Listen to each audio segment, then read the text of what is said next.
And you have to be paranoid to some extent because the most important thing as a founder is to just stay alive. So eventually I sort of just said, let me do like a one-way ticket to San Francisco and I'm not going to come back until I have a term sheet. So I went to all of the VC offices and they all said no. The main takeaway is to just be there. He declined on the deal, but I think he told Greg, maybe you guys could scoop it up or something. There's just like this whole like back channel thing going on in San Francisco. Third or fourth sentence was like, we want to acquire you guys. Like, we think you could be a really good fit. And I was like, that's really interesting, Shai. I really admire your company, but it's just, I think it's too late, man. I think we're a week from finalizing this thing. All of a sudden you're talking to HSBC or some other huge customer who is now using your product. As a founder, you should meet the people that you're about to jump into bed with, right? We believe so much in product engineering. Hey everyone, today's guest is Rasmus Makwarth. In 2017, Rasmus sold his company to Elastic, as in Elasticsearch. And after working for them for a while, he is now the founder of Bucket, which is a B2B focused feature flagging tool. And, you know, Rasmus is very successful. But I think why this episode is rare and why it's a really interesting one is that Rasmus is also very honest. And you can hear in his voice when he tells you some of his experiences selling his first company about how honest he is being and how some of this stuff is actually pretty painful. It was quite stressful. And I think there's a lot of stuff to learn in there. And I really appreciate Rasmus coming on and, you know, sharing his honest insights. So enjoy the episode. We were building, I think, a really innovative and great product, but we were also sort of rookie founders, which sort of led us to not really paying enough attention on how to get up market. So we had hundreds of SMB customers, but we never really got to the enterprise point, which you really need as a company. It was just around the time that people really started adopting GitHub. GitHub had come out like, I think 4 or 5 years prior, and everybody was using GitHub, of course. And it was really interesting for the APM error logging use case because, you know, as a developer, you were building a feature and you were sort of updating your product, deploying the feature, and then something might slow down or break altogether, and you would get an alert in your error logging tool. But why? Like, what caused that error? Like, why is that happening now? Did something change?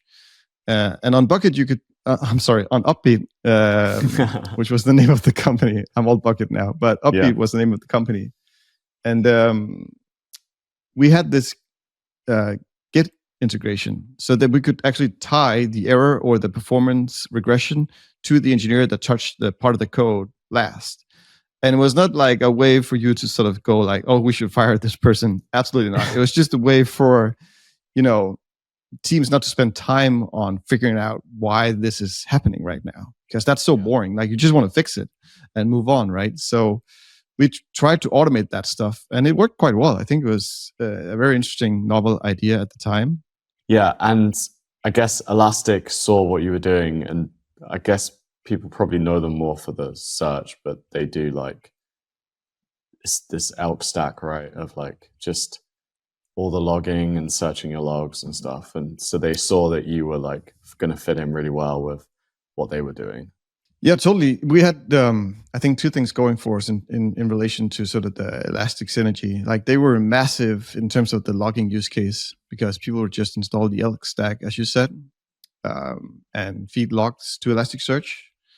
But they didn't really know much about the performance inside of the application. You know, how long were people actually waiting for an entire page to load in the application, that sort of stuff. And observability was sort of on the rise at that time. Like, you wanted to consolidate logs and application metrics, server metrics, so that, you know, when one of the 3 was sort of spiking, you could correlate it with the other 3, and you could sort of get to resolution faster potentially.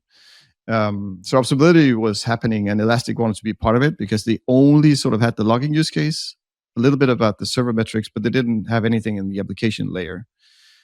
And they also wanted to get from open source to being a cloud vendor as well as open source. Like, they wanted to have a Elastic Cloud offering where you could just go in and spin up a cluster with Elasticsearch and get all this stuff out of the gate, right? Like a proper SaaS provider.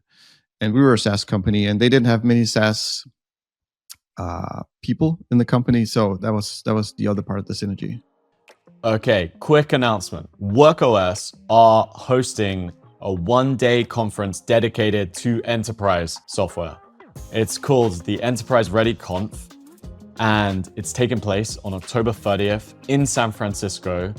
They have got the founder and CEO of Vanta, Christina, speaking, as well as the head of product for ChatGPT. Yes, ChatGPT, Brit. So if you've got questions for them, go along. And they've got the founder of WorkOS, of course, Michael Greenwich, who's been on the show twice, and you know how much he knows about enterprise software. So if you're kind of thinking about, selling enterprise software, or you already do it, you should definitely check out this conference. Go to enterprise-ready.com or click the link in the show notes. Yeah, so they were thinking like you're going to really help their product. That was like the kind of driving force. Yeah, it was an interesting story how it came about, but I can dive into it if you want to. But it was it was it was in terms of the product offering that they wanted to get to. It was so clear that they needed to have like all three, like get into observability and also have that cloud offering. And they needed help from outside to get to the SaaS type experience. Like that's really like an app experience where it's like almost turnkey. So yeah, that was a big part of why they called us. But yeah, no, I can talk about how it happened if you. Yeah, I'd love to hear. Yeah. I'm getting like stress anxiety just thinking about it because it was a very stressful period. You don't have to. No, it's all right. It's all right. Yeah. I've had time to sort of come down. Like it's been a while now, right?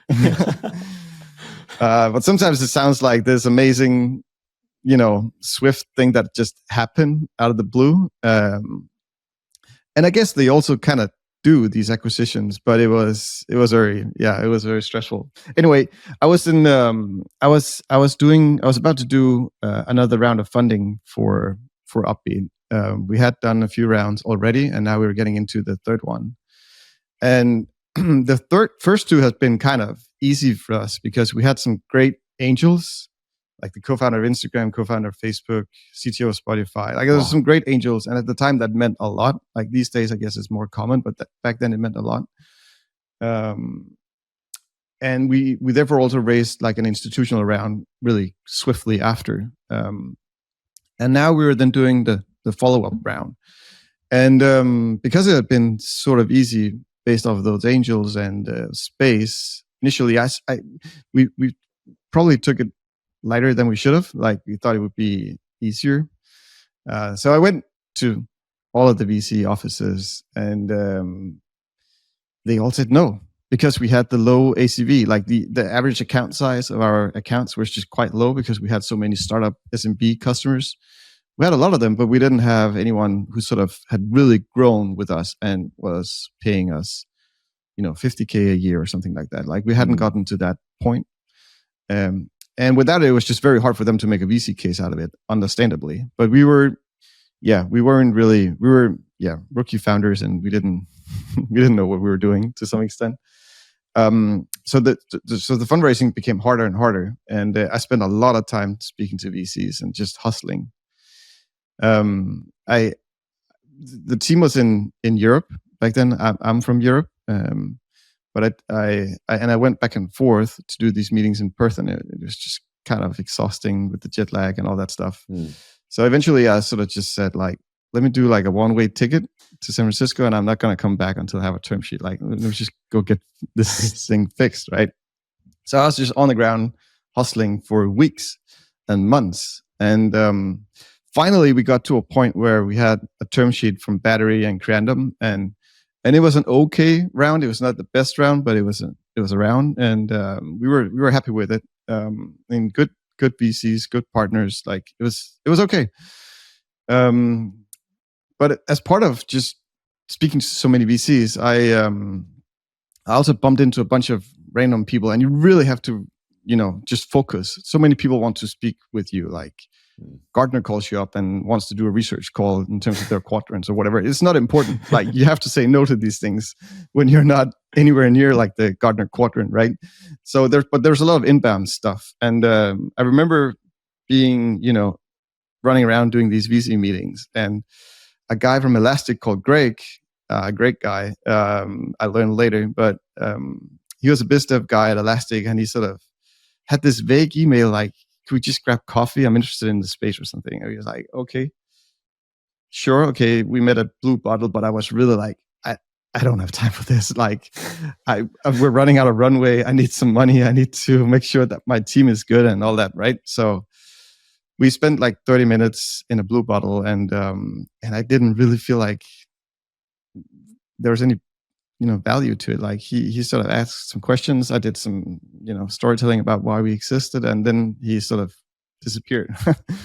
And I think we signed the term sheet like a week after and got into actually finalizing the papers, which in my experience is always like a 4-6 week period of just talking to lawyers and whatnot, right? So we were at that stage, really happy that we were getting this done, right? And then Greg calls us and says, "Can you and your co-founder jump on a call with Shai, who's the CEO and founder of Elastic?" And we're like, "Yeah, sure." But we're really like, we've just spent so much time fundraising, and we wanted to get back to customers and building product, like, because it's such a distraction, like a huge distraction doing fundraising, also just mentally draining, right? So we were just like, we just crossed the finish line to some extent. We really just wanted to get back to building and getting ready for our Series A.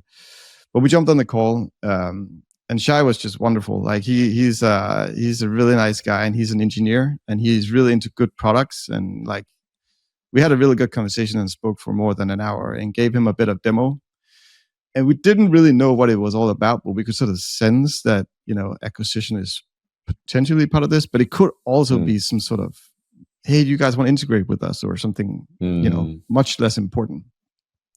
So we continued with the finalizing the paperwork, and our investors were happy. We were getting this done, getting back to, getting more customers. But then Greg 2 weeks later called me again and said, like, we were almost done at this point, like really close. And he said, Can you come down to Mountain View? I want you to meet Shai." I was like, "Yeah, I'm in SF. Like, that's an hour train ride both ways, right? And I don't have time for this, Greg. I really don't. You guys need to stop calling me because I'm trying to focus on building my business here." But I then went down to Mountain View, and Greg was in the reception, and he sort of guided me into this meeting room where Shai was sitting, and he said hello, of course, but like third or fourth sentence was like, "We want to acquire you guys. Like, we think you could be a really good fit to what we do." And I was like, that's really interesting, Shai. And I really admire your company, but it's just, I think it's too late, man. I think we're a week from finalizing this thing. Everybody's happy now. I worked my ass. I'm exhausted. Like, and in the back of my mind, I was also thinking, what if they just want to, what if they're saying this to 10 other companies? I could be spending so much time with them, and they end up buying another company in the same space. And I've just wrecked the deal with the VCs potentially. And I spent and I wasted a lot of other time, right? And time is just so important in founder startup land. But I guess we took a leap of faith, and we really liked Shai and Elastic. We were huge fans of Elastic, of course. So we said and we're luckily in a somewhat decent negotiation position because we had an alternative. Like, we could really just say no. And by the way, I learned later that they knew we weren't just bluffing, because I think maybe this is the most interesting part, actually. Like, the way it all came about, I think, was that Elastic eternally had thought, like, we want to get into the observability space. We do logging, but we don't do application layer. Who does this, right? That we could buy. And Greg, their biz dev guy, he, of course, knows a lot of VCs. And I think the story is that I, at one point, pitched a GP at Charles River Ventures called Max, and he declined on the deal because of the ACV size and all that stuff. But I think he told Greg, like this product is good. Rasmus seems cool too, I guess. It's the key factor. But we're not doing the deal because it's too early for us. So maybe you guys could scoop it up or something. So when they when we said, okay, let's talk more with Elastic, we said we only have a few days to get this done. Like, if you really want to do this, like, we need like an offer and a letter of intent. We need all that stuff really fast. And yeah, 2 days later they came with like an offer, and funnily enough, it was like the offer was so close to the valuation that we've been going around town telling all VCs. So like, there's just like this whole like back channel thing going on in San Francisco, of course, where everybody sort of is speaking to each other, and I don't know. And I'm trying to game it, like talking like we can get a higher valuation over here, but they all know, of course, what the valuation is. I think they talk a lot.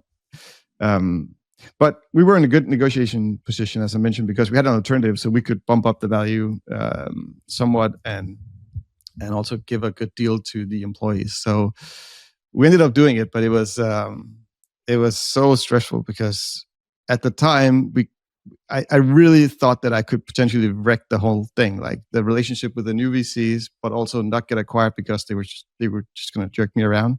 And you have to be paranoid to some extent because it's your business, right? You just have to, like, the most important thing as a founder is to just stay alive, and I was sort of risking all of that.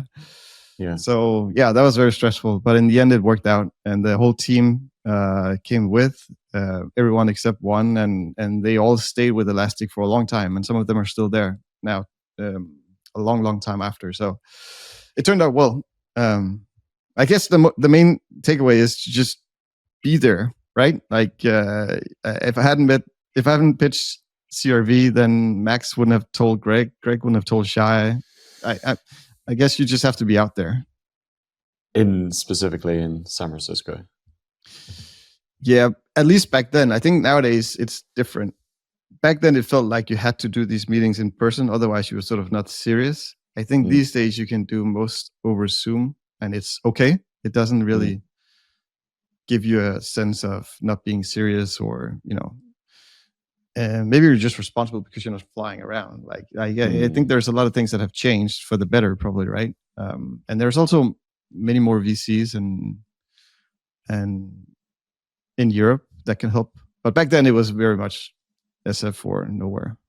So just get on, like, but I guess now, like, when you're fundraising with Bucket, like, would you go out to SF, like, as like your I did go to SF, but I also did a bunch of meetings with SF investors just over Zoom, and it was just as fine. Like, and we ended up doing our latest round of funding with a European fund, so it didn't actually materialize, but it wasn't for that reason at all. We just found a really, really good fit here, but I think it's totally viable to do it over Zoom. But as a founder, you should meet the people that you're about to jump into bed with, right? Because you really are, like, you're getting married to these people, and you might be working with them for 10 years. So for your sake, I would talk to them and spend time with them, But you can do that after you get a term sheet, or you can do it close to the term sheet, like all of the pitching and all of the stuff. You don't have to run around booking flights, and I think you can do a lot of that stuff on Zoom. I think you will still have higher chance to come off as the person you are in person. That still just works better. But I don't think that you're not serious because you're talking over Zoom. Like, that has been sort of normalized, I think. But yeah, you should spend time with them. Like, man, you have a board, and then that's just the people you work with for, and you see them more than your family, some of them, or at least you're like, they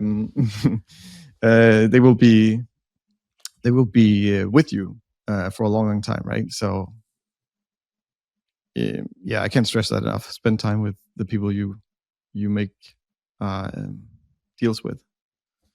Yeah, maybe this is kind of a tangent we weren't thinking about, but would like, people often say, like, spend time and, like, get the right VCs and stuff, and, like, what what should people actually be looking for? Yeah.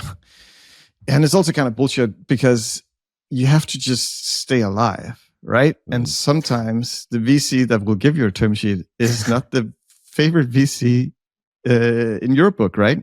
Maybe you have some others who you preferred that passed on you, and you should still do the deal. Like you should still stay alive. I think that's the name of the game, right? So it sounds so easy to just spend time together.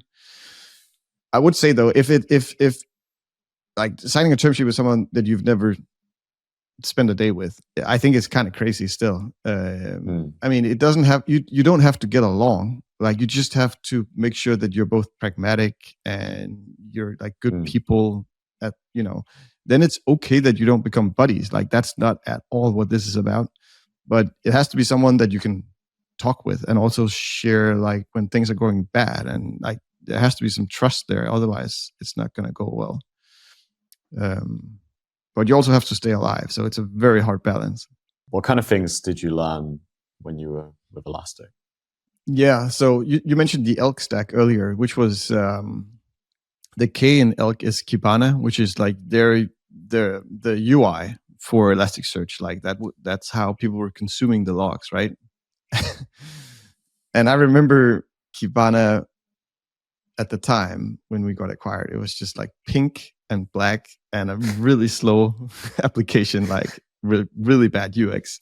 And one of the things that we had going for us was that we were so much better than the incumbents in the space, like AppDynamics and New Relic. And like we had some things going for us where we were just like super easy to get going with and integrate with Git, as I mentioned, and did a bunch of things that were just like so nice from a product perspective.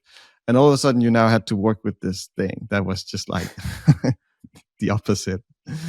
It's gotten much better, but back then it wasn't good.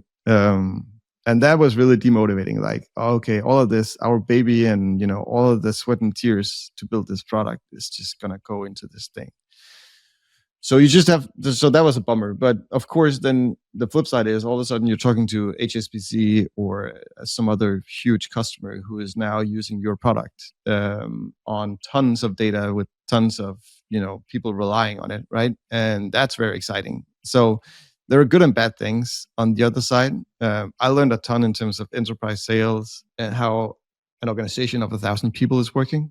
Like I was a product owner for what became Elastic Observability. So first Opbeat became Elastic APM, and then later we transformed it all into Elastic Observability. And I was sort of the PO for that product. And I was also at the extended leadership team at Elastic, where we got together every quarter and talked about the biggest fires in the company at that given time and how we could fix it, like cross functions. And you just learn so much, like getting into a company of that size with all of the problems that come with it. Like at that point we were like hiring 80 people a month. Like how do you integrate those people into the culture, and how do you make everybody productive and happy, and like, so it was very different, maybe, to answer your question, but it was also very inspiring, and I learned a ton. That was outside of the stuff that I already knew about. Like I'm good product, I know strategy, I know these things, but how to do it at scale with enterprises and how to scale an organization, I had no experience with. So I also think our story was quite good. I've heard other stories that weren't as good, but I think one of the reasons we got fortunate with Elastic coming for us was because it was such a tech-led company. Like the CEO Shai was literally the first engineer on Elasticsearch, the open source project, right? That it came from him. And now he was at the top of this huge company, but he was still a product guy, like deep down, and a technical guy.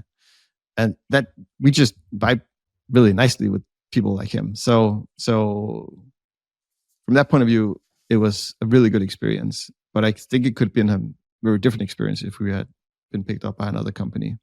Yeah, and they were just like sales led or that sort of thing. Yeah, exactly. At Elastic, you can actually make investments that are huge, like, and don't think about the next quarter. Like you can actually,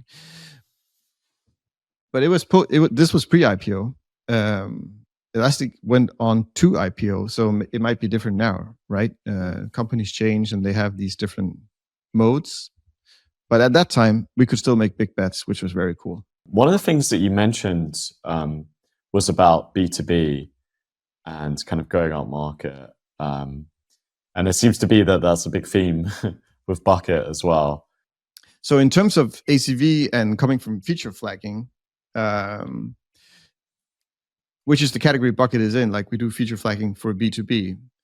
What is interesting about that, I think, is the first concept of a feature from a technical point of view is when you flag it in your code base. Like you're about to release a new feature and then you wrap it in a feature flagging key, which can sort of control, with this key, you can control who has access to this feature, right? But if you sort of take that feature that you've now made into a sort of structured item, like an object, right? That's useful for so many other functions in the company, because who has access to this feature? Just like basic question, like who has access to it? That's sometimes hard to know. And in B2B, you want to look at the account level, not the user level. So there's a lot of B2B stuff there where you just want to make sure that you know who actually has access to this feature. But more importantly, who's using it and where are they on the usage curve? Did they just try it out, or did they truly adopt it? Did they maybe regress from it? What about from a qualitative point of view? Are they happy with it? Or are they using it because they have to get their job done, but they don't really like using it, so they're sort of looking for an alternative, maybe another vendor. And then for instance, if the adoption is low, the PMM team will then need to sort of figure out how they can make those people who are unaware of the feature aware of the feature. And if the satisfaction is low, then there's a high burden on support for that feature, right? Because they get asked a bunch of questions because maybe the feature is confusing or whatnot. Yeah, that makes sense. So you're kind of just helping people with like not just the kind of initial feature testing and sort of like it's the whole rollout and like making use of it, understanding who's using it, kind of sending that data elsewhere. And that's the new thing. Like we believe so much in product engineering. Like engineers and designers are great problem solvers. You just need to get them the customer feedback. And today in most organizations, we have, customer success or support or PMs in between that sort of owns the post-deployment feature evaluation, if you like. And it sometimes takes a long time. And in some organizations, it doesn't happen at all. And then that means that the engineers release the feature. They sort of emoji celebrate because they ticked off the backlog item and they got it out there, right? And then they move on to the next thing. But it really should be like more agile in the sense that you've loaded up all this feature information in your head right now. You've just released it to the customers. Now the customers are seeing this feature for the first time, and that's where we drop attention, right? Like it's kind of crazy. Like instantly or as rapidly as possible, you should be getting some initial reactions to that feature. If there's one takeaway for founders listening, DevTools founders, what would it be? Well, solve problems. I think that's certainly something that I've been better at understanding. And you also did a great episode on it with, I believe, Adam. What's his name? Yeah. It was a great episode. Thank you for doing that. So just solve problems and stay on the problem and keep focus. I think it's very important. Amazing. And then the other question, which one of our audience asked us to ask, is what DevTools are you excited about right now? I'm going to hold you to just a couple. Well, I'm gonna say it's gonna be very boring, but AI is just very interesting, of course, and it's also interesting in the context of product engineering, because if we get more and more help in terms of writing the syntax, I think engineers are also getting closer to being problem solvers as opposed to code producers. Like if we get help producing the code, we can spend more time talking to customers and help their problems actually, right? With the code that we get produced. So I think also it's a career path and a wise career path for an engineer to spend some time on product engineering. So what I'm hearing is Cursor, Copilot, all those sorts of things. Yeah. Okay, amazing. And so if people want to learn more, they can go to bucket.co. Is that Bucket.co? Yeah. I'm bucket.co? at Makwarth at Twitter. It's this World of Warcraft sounding last name that I have, but it's legit. That just sounds, it sounds actually like English to me. I don't know if that means It World of does. Warcraft. Yeah. Rasmus, thank you so much for joining, and thanks everyone for listening. Thank you.